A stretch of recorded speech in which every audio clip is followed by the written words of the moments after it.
আমাদের পশ্চিমবঙ্গে জারি করা হলো মাত্র একদিনের জন্য রাষ্ট্রপতি শাসন।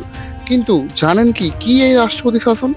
আর রাষ্ট্রপতি সংবিধানের কত অনুচ্ছেদ অনুযায়ী তার এই শাসন জারি করতে পারেন? ভারতীয় সংবিধানে রাষ্ট্রপতি শাসন বলতে বোঝায় যখন কোনো রাজ্যের রাজ্য সরকার সেই দেশের সংবিধান অনুযায়ী রাজ্য পরিচালনা করতে অক্ষম হন, সেই মুহূর্তে সেই রাজ্যের সকল ক্ষমতা কেন্দ্র সরকারের হাতে চলে যাওয়াকে। হাই, আমি দীপ। চলুন আজ ইতিহাসের হাত ধরে একটু রাষ্ট্রবিজ্ঞানে ঘুরে আসা যাক। ভারতীয় সংবিধানে এই রাষ্ট্রপতি শাসন জারি করা হয় 356 নম্বর ধারা অনুযায়ী। যখন কোনো রাজ্যে দাঙ্গা, অস্থিরতা বা সাংবিধানিক সংকট সৃষ্টি হয়, বা সেই রাজ্যের রাজ্য সরকার সংবিধান মেনে সেই রাজ্য পরিচালনা করতে ব্যর্থ হন, তখন রাষ্ট্রপতি সংবিধানের 356 নম্বর ধারা অনুযায়ী এই লেখ জারি করতে পারেন। আবার যখন কোনো রাজ্যের সরকার সংখ্যাগরিষ্ঠতা হারায় বা মুখ্যমন্ত্রী পদত্যাগ করেন, বা ধরুন সেই রাজ্যের সরকার গঠনে বিলম্ব হয়, তখনও রাষ্ট্রপতি সেই রাজ্যে রাষ্ট্রপতি শাসন জারি করে। যদিও বর্তমানে আমাদের পশ্চিমবঙ্গের ক্ষেত্রে সম্পূর্ণ উল্টোটাই হয়েছিল, কিন্তু এই রাষ্ট্রপতি শাসন জারি করার কিছুটা প্রসেস থাকে।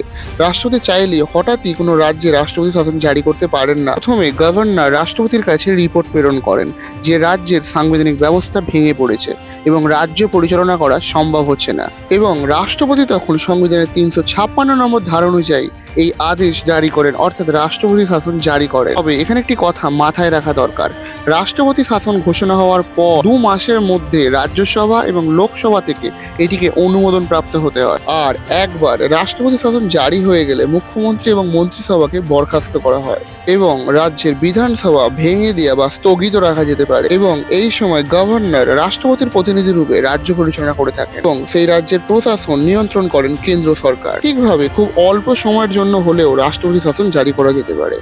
ইভেন যদি সেরকম সংকটজনক পরিস্থিতি উপস্থিত হয়, তাহলে রাষ্ট্রপতি একদিনের জন্য হলেও রাষ্ট্রপতি শাসন জারি করতে পারেন। ভারতীয় সংবিধানে উল্লেখিত আছে এই রাষ্ট্রপতি শাসন 1 দিন থেকে 6 মাস পর্যন্ত কার্যকর হতে পারে। ইভেন আমরা এটাও জানতে পারি, যদি পরিস্থিতি সংকট থেকে সংকটময় হয়ে ওঠে, তখন রাষ্ট্রপতি শাসন সংসদের অনুমতি নিয়ে আরও বাড়ানো যায় এবং সর্বোচ্চ 3 বছর পর্যন্ত রাষ্ট্রপতি শাসন বাড়ানো যেতে পারে। তবে যদি দ্রুত রাজ্য সরকার গঠন বা সংখ্যাগরিষ্ঠতা প্রমাণ পাওয়া যায় বা সেই রাজ্যের সংকটময় পরিস্থিতি কেটে যায়, তখন রাষ্ট্রপতি তার এই শাসন তুলে নেন। 1959 সালে কেরলে প্রথম রাষ্ট্রপতি শাসন জারি করা হলেও আমাদের পশ্চিমবঙ্গ রাজ্যে বহুবার রাষ্ট্রপতি শাসন জারি করা হয়েছে। এবার আপনাদের কাছে আমার প্রশ্ন, বলুন তো শেষ কবে পশ্চিমবঙ্গ রাজ্যে রাষ্ট্রপতি শাসন জারি করা হয়? ইতিহাস থেকে রাষ্ট্রবিজ্ঞান, প্রতিটা বিষয়বস্তুই হয়ে উঠবে সহজ। তাই সাবস্ক্রাইব করুন বেঙ্গল হিস্ট্রি একা চ্যানেলটিকে, আর বেল আইকনটি বাজাতে ভুলবেন না, না হলে নতুন নতুন ভিডিও মিস করে যাবেন।